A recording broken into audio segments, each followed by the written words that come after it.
On January 5th of this year, Alaska Airlines Flight 1282, a Boeing 737 MAX 9, was climbing at 16,000 feet when four bolts that were holding the door plug, a rear door plug, came loose. The door plug flew out, landed in somebody's backyard. The plane made an emergency landing, but nobody got hurt. Except one young man who lost his shirt that was sucked outside. Now, if this would have happened in cruising altitude, 30,000 or beyond, this would have ended really badly. Nobody would probably have survived it. And you may remember stories of planes that lost pressurization and crashed because everybody died instantly. I mean, your blood just freezes. Now, I am a pilot, you know that, and I love aviation. And in fact, I have an inspirational picture hung in my office of an FA-18 landing on an aircraft carrier. So it landed, the hook arrested with the wire. That picture is an inspirational picture about trust, obviously. And the subtitle there is trust is the only quality that matters when it's down to the wire. Now, when you fly, do you need to trust? Who do you trust when you fly? You trust the pilot? You trust the airplane? You trust God? You trust yourself? Who do the pilots trust? Do they trust the plane? Do they trust the instruments? Do they trust themselves? I'm going to discuss in this episode 3 incidents, unfortunately, all of them involving fatal crashes, based on NTSB reports, the National Transportation Safety Board reports. That's the organization that reviews what happened, finds the reason. By the way, there is a great TV show that I like on the Smithsonian Channel called Air Disasters. I'll tell you up front, you don't want to watch it while you're flying on a plane.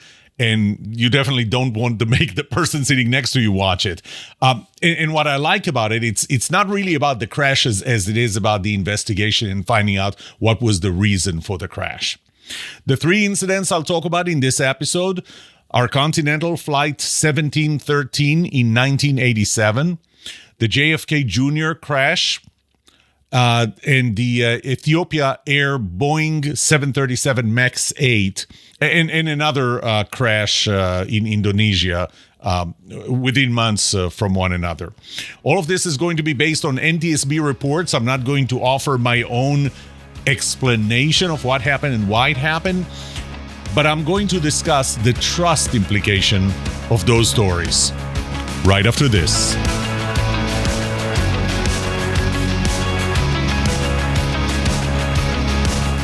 Welcome to The Trust Show. I'm Yoram Solomon, your host, the author of the Book of Trust, and facilitator of the Trust Habits Workshop. My mission is simple. I want to help you form habits that build your trustworthiness, because the answer to this question will have the biggest impact on your personal and professional success or failure. Can I trust you?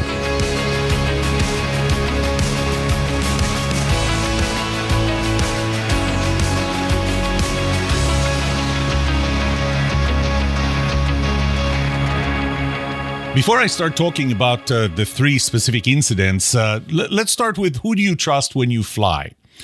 And why do you need to trust? I'm going back to my original explanation of what trust is, why is trust needed? And it's really starting with no risk, no reward, right? So we take risks when we fly, and I'll talk about that. But the reason we do that is because there is a reward. What is the reward for flying? I mean, some of us just like flying, enjoy being in an airplane. Even if you're not going anywhere, you're going to fly back. I used to love flying, just flying myself around and landing in the same place where I started. In most cases, in commercial aviation, it's to save time compared to the alternative of driving a car. It's convenience, again, compared to the alternative of driving a car or train. And so there is a reward, and the reward is pretty significant. I mean, you really save a lot of time. You really fly or go in a much more convenient way than if you had to drive for I don't know, 24 hours. I don't know how long it takes to drive right now from Plano to, let's say, Orlando. So I'm sure that it's somewhere in the 18, 20 hours compared to a 2-hour flight. So that's the reward. That's why we do that. What's the risk? What's the worst thing that can happen? Well, you die, right? So now, I think I mentioned that before, that it's right. It's not really the risk as it is the fear of the risk materializes that requires us to trust people. But in this case, if the risk is that you die, I'm going to guess that it doesn't matter how much money you have in the bank, how old you are, or a lot of other considerations. You don't want to die. You're afraid of dying, right? So whatever it is, the risk goes below your fear or risk and fear tolerance. So you're not willing to take it. You don't feel safe if you had to take that risk as is. You're afraid of it, most likely. How do you compensate for it? Well, you compensate for it via trust. So trust is what takes you from the level of risk that you need to take in order to get the reward that you want to get you above your risk tolerance bar. So that's why you have to trust when you fly. But who do you trust?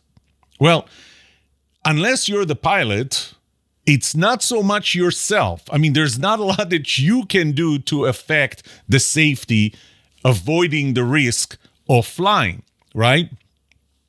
Except I know that my wife, she told my mother once that the one thing that I wish I will hear on the PA, the public address system on the plane, is one of the flight attendants calling, "Is there a pilot on board?" My wife believes that that's the one thing that I want to hear. I don't know, maybe. So it's not so much yourself, again, unless you're the pilot. It's God, the weather, not having birds get sucked into the plane or break the windshields, or just in general, we trust God to guide the pilot, to guide those who built the plane and to be in charge. And that varies from person to person. Some would put a higher level of trust in God, some would put lower. Then it's the pilots. You trust the pilots that they know what they're doing, that how they're flying that plane. You trust air traffic controllers to keep them separated. Heck, you trust other pilots to follow the directions that they're getting and not crash into your plane. Then you trust the plane, and that's kind of more complicated because you don't really trust the plane itself. You trust the people who designed the plane. You trust the people who built it, the people who maintained it, the people who certified it, who tested, the FAA maybe for certification and so on. Those are the things that you trust. It's really people. So you don't really, even when you're sitting on a chair, it's not that you trust the chair, that the chair will not break. You really are not trusting the chair. You're trusting the people who made this chair and the materials, or the people who chose the materials. So it comes down to people. So it's you, it's God, it's people. Whether it's people you know or people you don't know, but that's who you trust that would prevent you from dying when you fly. With that, let's start digging into the specific incidents that I promised I'll talk about. We're going to start with Continental Flight 1713 in 1987. And before I start, I'll talk about trust law number 5. Trust is transferable. When we trust somebody who trusts somebody else and tells us that they trust that other person, we will trust that other person. What do we know about the pilot? I mean, we must trust the pilot when we're on a plane, right? We don't know the pilot. So how do we trust the pilot? Well, we don't trust the pilot directly. We trust the airline, in our case here, Continental Airlines. They trust the pilot because they hired them, they trained them, and they test them. And therefore, we trust the pilot. Trust is transferable. So I'm going to take you to November 15 of 1987, Continental Flight 1713. It's a DC-9 taking off from Denver. There was some icing. There was some miscommunication with the tower. The plane took off. The first officer, the pilot sitting in the right seat, was in control, took off, too steep of an angle. The plane stalled, dropped, killing both pilots, one flight attendant, and 25 passengers, and injured, obviously, a lot more. The NTSB found that even though there was some icing on the wings that was a little more than was allowed because they were only supposed to wait 20 minutes from or take off within 20 minutes from the moment they were de-iced. It took about, I think, 27 minutes. I'm not 100% sure I remember it correctly. But the bottom line, the NTSB said that it wasn't enough ice for this plane to not be able to fly. It was that the first officer took off in too steep of an angle for the conditions. Now, I'm going to read from the NTSB report. The FAA requires air carriers to conduct security checks of pilot applicants before employment. These checks must include, at the minimum, reference and prior employment histories. By the way, there is no requirement to verify previous flight experience or to determine an applicant's FAA accident incident history or enforcement history, previous employer's pilot training and performance records. And this is we're talking about beyond 5 years. So they need to check in the last 5 years. So in other words, for the airline to trust the pilot, once again, we're going into transferable trust. They do reference checks. And you know, in other places, employment places, you do the same thing. You check references. Where did you work before? Let's talk to them. Let's see what they say about you. So they checked the previous airline. And here's the previous airline. And this is the part that talks about the previous airline or the employment of that pilot with the previous airline. In March 1985, the first officer's employment as a pilot, and this is with the previous airline, not Continental, was terminated. Let me say this again, was terminated. That pilot was fired from the previous airline because he failed a Part 135 check after 30 hours of training. The company's chief flight instructor stated that the first officer experienced habitual difficulties. He says more that he made little progress in training because he repeated the same mistakes. They add that he had a chronic problem of stepping on the wrong rudder and becoming disoriented. And he described the first officer as tense and unable to cope with deviations from the routine. Let me repeat that, not word for word. That pilot, the first officer in Continental 1713, when he was employed with the previous airline, first of all, he was fired because he was not a good pilot. He was fired because he was not a good pilot, and they describe what. Okay, keep that in mind. So he applies to Continental, and in July of 1987, which is the year of the accident, I mean, the accident happened 4 months later. In July of 87, Continental does a background check with the previous airline. Remember, the airline from which the pilot was fired because he was not a good pilot. Here is from the report, the background check. In answer to the question, did the subject being the pilot, leave on his or her own accord? Now, you already know that he was terminated, so the answer should be no. The answer was yes. So the previous airline said that he left, not that he was fired because he was a bad pilot. In answer to the question in the report, would the subject be eligible to rehire, which obviously the previous airline would not, the answer was yes. And finally, and this is really amazing, the quality of the first officer, the first officer's work was described as very good. Not good, very good. So the previous airline tells Continental this is a very good pilot. He left on his own, and they completely ignore the fact that he was a very bad pilot and that he was terminated because he was a bad pilot. That cost the lives of both pilots, one flight attendant, and 25 passengers. So I'm going to extend transferable trust, the fifth law of trust here, and say we trust Continental. The passengers trusted Continental Airlines. Continental Airlines trusted the previous employer, the previous airline, who said that they trusted the pilot.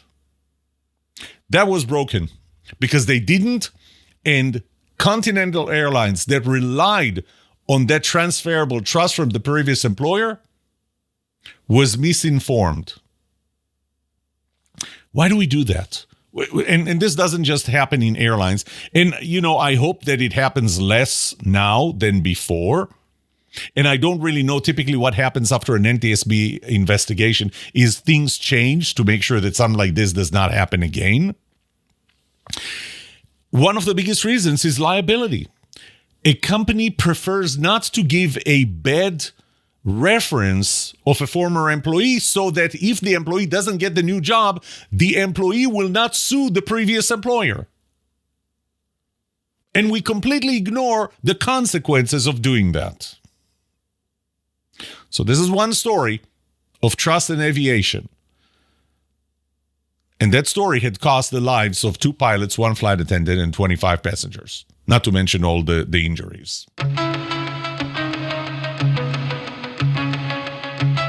Second case. Now, I can just tell you the details without mentioning who it was, but I already told you. This is JFK Jr. You may remember he was flying his own Piper Saratoga that I believe he owned that plane. It's a pretty advanced, even though it's a single prop plane, single engine plane, it's a very high end. I mean, this is a plane that cost in the millions. So again, from the NTSB report of that accident, you may remember that he was flying. He crashed into the ocean right outside of Martha's Vineyard. On July 16, 1999, about 21:41, that's 9:41 p.m. Eastern Daylight Time, a Piper PA-32R 301 Saratoga 2, tail number doesn't matter, was destroyed when it crashed into the Atlantic Ocean approximately 7.5 miles southwest of Gay Head, Martha's Vineyard, Massachusetts. The certificated private pilot and 2 passengers received fatal injuries. In other words, they died. Night visual meteorological conditions, VMC, prevailed. It goes on to say the pilot obtained his private pilot certificate for airplane single-engine land in April of 98. So we're talking about a year earlier. Funny, I just realized that I got my license in 99, the year after. He did not possess an instrument rating. So he was not qualified to or certified, I should say, really, to fly in the conditions that may have occurred. He was flying at night. I read the report. There was haze. The visibility was not great. The report spends a lot of time talking about something that's called spatial disorientation. Spatial as in SPATIAL. So from space, disorientation. So it says, according to an FAA Instrument Flying Handbook advisory, I'm not going to go to the details, one purpose for instrument training and maintaining instrument proficiency is to prevent the pilot from being misled by several types of hazardous illusions that are peculiar to flight. It states that an illusion or false impression occurs when information provided by sensory organs. We have things in our ears that give us a sense of acceleration. When you fly on a simulator, that sometimes you start feeling sick. The reason you feel sick is because your eyes tell you one thing, which is what the TV screen wants to show you. But your ears, I believe it's called the vestibular area, they give you different information, and that misalignment of information causes you to feel sick. So we have that, and it says that that information provided by sensory organs is misinterpreted or inadequate, and that many illusions in flight could be created by complex motions and certain visual scenes encountered under adverse weather conditions and at night, because you don't have a lot of visibility of what's happening outside, and it's so much easier when it's during daytime and there are no clouds, there's no nothing, and you can see where the ground is and where the sky is. Not so much at night, not so much when you have less than perfect meteorological conditions, so the visibility is low. It also states that some illusions may lead to spatial disorientation or the inability to determine accurately the attitude or motion of the aircraft in relation to the Earth's surface. The AC, that's an advisory circular, it's a document that created by the FAA, further states that the most hazardous illusions that lead to spatial disorientation are created by information received from motion sensing systems, such as located in each inner ear. It also states that sensory organs in these systems detect angular acceleration in the pitch, yaw, and roll axes, and a sensory organ detects gravity and linear acceleration, and that, in flight, the motion sensing system may be stimulated by motion of the aircraft alone or in combination with head and body movement. I'll keep going. The AC also states that these undesirable sensations cannot be completely prevented, but they can be ignored, and that's the key point. They can be ignored or sufficiently suppressed by pilots developing an absolute reliance upon what the flight instruments are reporting about the attitude of their aircraft. Let's see. I don't need to read the other part. This really is the key part. Your ears are telling you something that's not real. The instruments tell you something that is real. The instruments don't lie until we get to the next story. But for now, the instruments don't lie. Where does it leave us? You remember who you trust? You trust as a pilot, not as a passenger. As a passenger, you have to trust the pilot and the plane and the weather and God and everything else. But as a pilot, you do have to trust yourself. There is a component of trusting yourself. But what do you do when you trust yourself? You trust the instruments or the plane, and they provide you with conflicting information. Well, what happened in this case is due to not enough experience. Remember, he got his license in 98. Crash took place in 99. He was barely a one-year pilot. He flies a very complex plane, a very high-power plane. He gets into conditions, meteorological conditions, that prevent his eyes from seeing, especially at night, what really is going on. But he continues to rely on his own sense through his ears, ignoring what I just told you, that we know that your ears are going to mislead you here, and you need to rely on the instruments. He's not willing to delegate trust to the instruments over what his body tells him.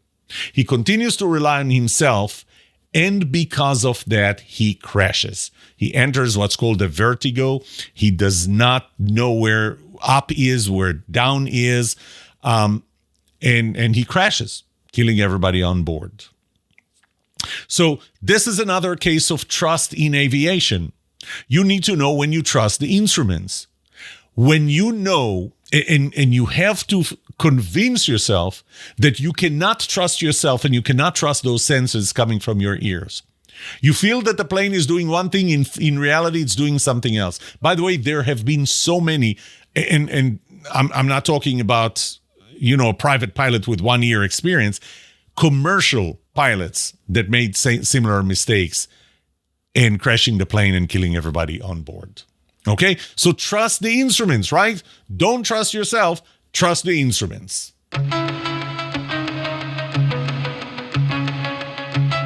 And this takes us to the crashes of the Boeing 737 MAX. This time we're talking about the MAX 8. So I'm not talking about what happened with Alaska Airlines. I'm actually not going to talk about that. But remind you of two consecutive crashes that happened within less than 6 months of one another, less than even 5 months of one another. On October 29, 2018, Lion Air Flight 610 was a Boeing 737 MAX 8, crashed in the Java Sea shortly after takeoff from Soekarno-Hatta International Airport in Jakarta, Indonesia. All 189 passengers and crew died, and the airplane was destroyed, which, you kind of would expect the airplane to be destroyed. Not even 5 months later, on March 10th of 2019.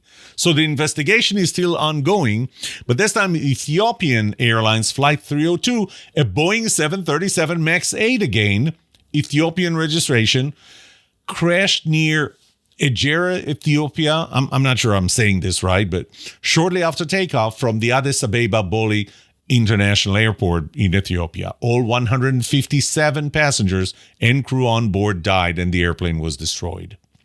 So one thing to say, you may ask yourself, why is the NTSB involved with a crash in Indonesia or in the other one in Ethiopia? Well, what happens is there are a few different entities that have jurisdiction. It depends on who made the plane, and Boeing makes the planes in the U.S., so that gives some jurisdiction to the NTSB. The final report comes from an EAIB, another organization, but based on ICAO, International something Aviation organization, maybe commercial aviation organization. They provide for cooperation among different entities. And the NTSB is very well versed, very experienced in conducting investigations like that. So they get involved. So they didn't write the report. The NTSB did not write the report. They wrote things that were submitted and included in the report. So the report I'm reading right now is not from the NTSB. It's the part that the NTSB contributed.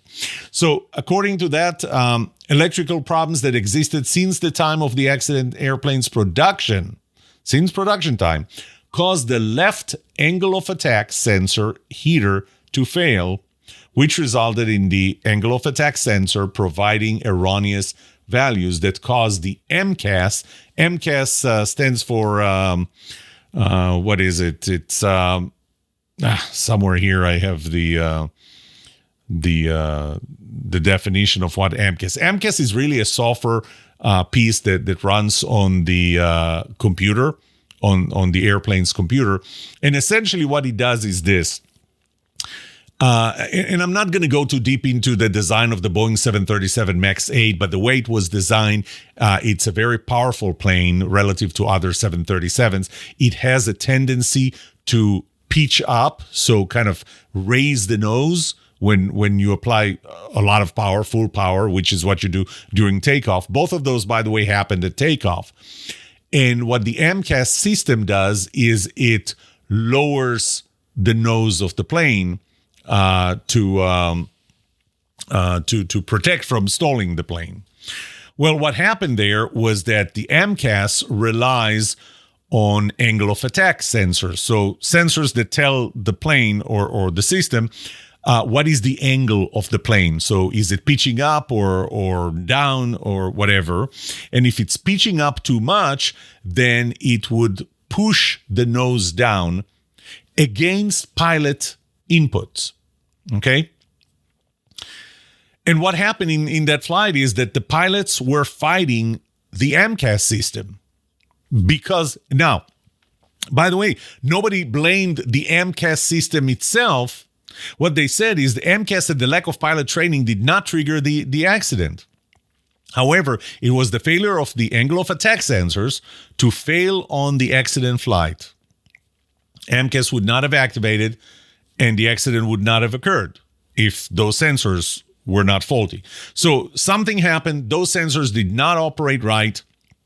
They told the MCAS system that they need to push the nose down. The pilots were fighting it all the way, and that's what the investigation shows.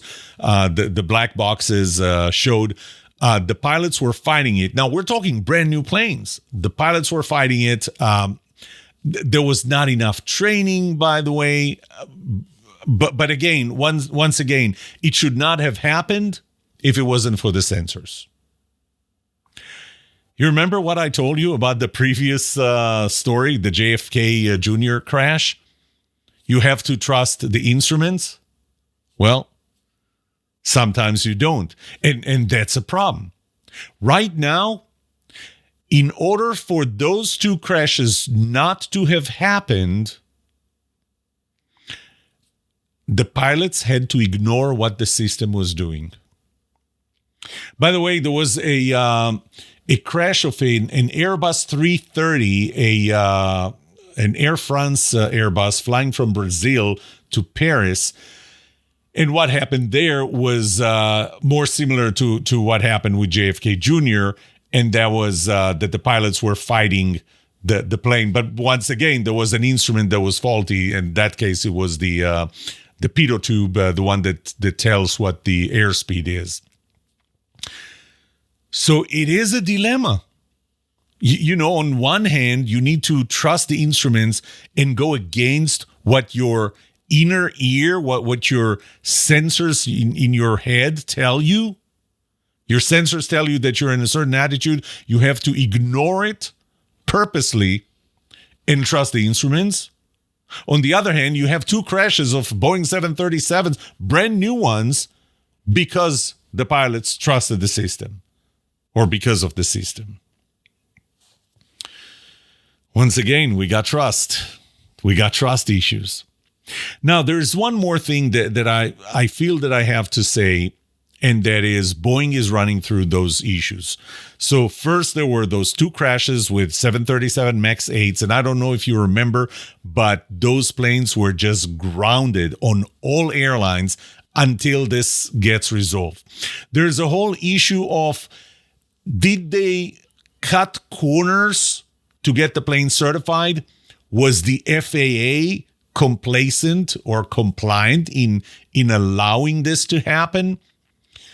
I mean, those are bigger engines, and what they did was something that you may not want to do, but you had to do if you wanted to really not have to recertify the plane, but just say, oh, it's a small change, small variation. Well, all of those things together kind of, you know, no matter how you look at it, you go and you look back at Boeing and you ask if you can trust planes made by Boeing. Now, I do. I just flew after the Alaska 737 MAX 9 issue with the door plug that came out in flight. I still flew 737s. But the problem here is that for most people, they look at it and they go, it's Boeing 737. Go even a step further, it's Boeing 737 MAX. One crash in Indonesia, another crash in Ethiopia, killing between the two of them more than 300 people. And then you have the issue with the MAX 9 in Alaska. There is a problem here. There is an issue with trust where you heard the phrase, fool me once, shame on you, fool me twice, shame on me. So now we as passengers or users of 737s, we start asking ourselves, did they just violate our trust, betray our trust twice? You know, when you lose trust, you may not regain it again. I'm not saying you never will regain. You may not regain it again. You might not regain it again. But if you do, you're under a microscope to not lose it a second time. Losing trust the second time may be harder, if not impossible, to recover from. I feel for Boeing. I hope they do recover from it. I hope they do get their trust back.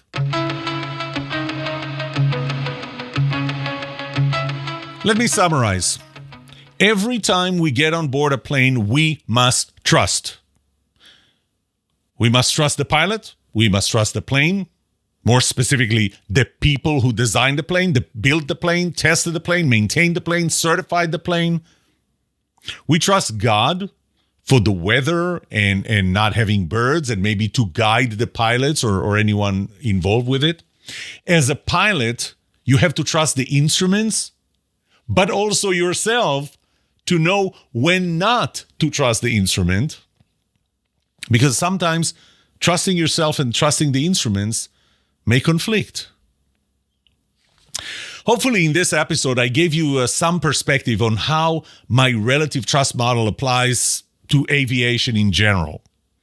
And I want to finish with what I started with, that statement on the inspirational picture that's hanging in my room of the F-18 that just landed on an aircraft carrier that says, "Trust, the only quality that matters when it's down to the wire."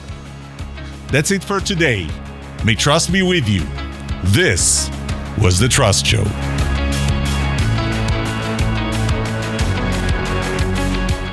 What would you like to know about trust and trustworthiness? Let me know and I'll answer it in a future episode. I would love to hear from you. Email me at yoram@thetrustshow.com. If you like this episode, subscribe to the show so you will automatically get notified when I release a new episode. Rate it. Write a review for this podcast because those ratings help not only you, but also others looking for podcasts just like this. If you're looking for more resources to learn about how to build trust, be trusted, or know who to trust, look up my workshops, online courses, books, or go to my website, trusthabits.com. And remember that the answer to these two questions will have the biggest impact on your personal and professional success or failure. Can I trust you? And can you trust me? Thank you for listening or watching The Trust Show.